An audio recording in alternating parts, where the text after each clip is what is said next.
खैर चलो, मुद्दे की बात पे आते हैं। आज हम बात करने वाले हैं उस चीज के बारे में जो चीज कई लोगों को परेशान भी करती है। सोचो, एक पल के लिए सोचो, अगर तुम्हें आज ये पता चल जाए कि जिसे तुम दिल से चाहते थे, जिसे देखकर तुमने 1000 ख्वाब बुन लिए, वो कभी तुम्हारा नहीं होगा, तो क्या तुम चाहना ही छोड़ दोगे या फिर तुम चाहने का तरीका बदल दोगे? चाहत का टूटना कभी कभी ना हमारी सबसे बड़ी शुरुआत होती है। जब पहली बार दिल टूटा था तो ऐसा लगा था कि सब कुछ खत्म हो गया। हर आवाज भारी लग रही थी, हर तस्वीर काटने दौड़ रही थी।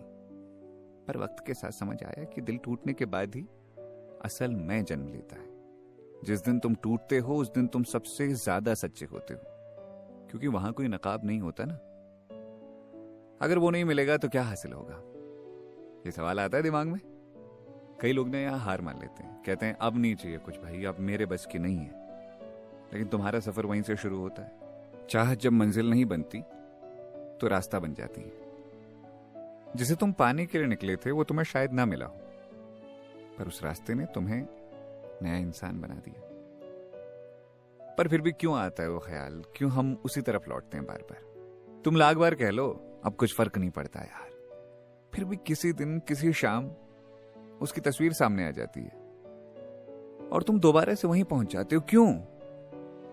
क्योंकि चाहते नहीं मिटती यार, वो बस अपनी शक्ल बदल देती है। तो अब चाहना क्या है? इंसान को चाहना है या फिर वो एक्सपीरियंस चाहना है या फिर उस एहसास की तलाश करनी है?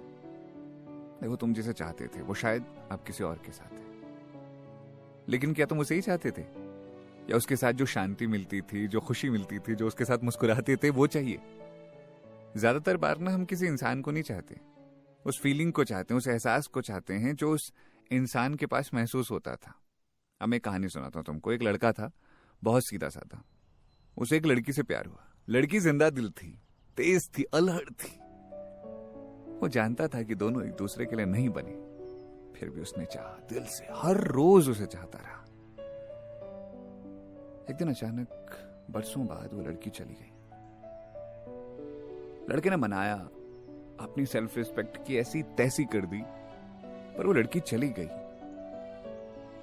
पर लड़के ने चाहना नहीं छोड़ा। हाँ, वो लड़की के लिए नहीं, उस वर्जन के लिए जीने लगा जो वो लड़की के साथ होते हुए बन गया था। अब उसकी चाहत उस इंसान के लिए नहीं थी, बल्कि उस खुद के लिए थी, जिसे वो किसी के प्यार में पाकर खो बैठा था। असल बात यह नहीं कि वो नहीं मिला, असल बात यह है कि तुम क्या बन गए। हर ना मिलने वाली चीज तुम्हें या तो कड़वा बना देती है या परिपक्व बना देती है। तुम किस ओर जाओगे ये तुम्हारे हाथ में। क्या चाहना छोड़ना हल है? नहीं। अगर हम चाहना छोड़ दें तो हम जीना छोड़ देंगे, क्योंकि इंसान तभी इंसान है जब वो कुछ महसूस करता, नहीं तो मशीन है वो। इसलिए चाहो, पर बंद आंखों से नहीं। अब चाहना सीखो खुले मन से। ऐसा नहीं कि वो नहीं मिला तो कुछ नहीं चाहिए, बल्कि यूं कहो कि अब जो आएगा उसे मैं टूट कर नहीं, समझ कर चाहूंगा। कुछ चीजें ना हमें इसलिए नहीं मिलती ताकि हम खुद को ढूंढ सकें। तुमने जो नहीं पाया उसकी खाली जगह ने तुम्हें खुद से मिलवाया। अब सवाल यह है, क्या तुम उस खाली जगह से भागोगे या वहां एक नया सपना उगाओगे? देखो, मैं तो एक ही बात कहूंगा कि चाहो लेकिन खोने से डरो मत। कभी कभी हम इसलिए चाहना बंद कर देते हैं क्योंकि हम दोबारा टूटना नहीं चाहते। पर सोचो, अगर टूटना ही तुम्हें बेहतर बना रहा है तो क्या टूटने से डर कर तुम खुद से दूर जा रहे हो? असली मजा तब है जब तुम बिना डरे फिर से दिल लगाते हो। अब इस बार एक बात याद रखना, चाहो लेकिन पाना जरूरी नहीं है। अब तुम चाह सकते हो बिना किसी उम्मीद के। तुम कह सकते हो हाँ मैं उसे चाहता हूं, पर अगर वो नहीं मिला तो मैं खुद से नफरत नहीं करने लगूंगा।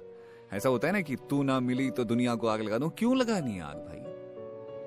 अपनी जिंदगी है, अपनी जिंदगी को बेहतर बनाना है। कोई मिल गया तो बहुत बढ़िया, ना मिला तो भी बढ़िया।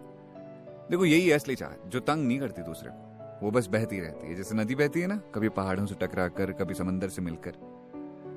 और अब आखिर में एक नई सोच हम अपने अंदर डेवलप कर सकते हैं, वो है कि चाहना कमजोरी नहीं है, यह हमारी ताकत है। तुम टूट सकते हो, रो सकते हो, पर तुम अब खुद को दोबारा से उठा भी सकते हो। अब एक नया सवाल सामने आता है, क्या वक्त के साथ हमारी चाहतें बदल जाती है, हम ही बदल जाते हैं? पर इस बारे में बात करेंगे कल। अभी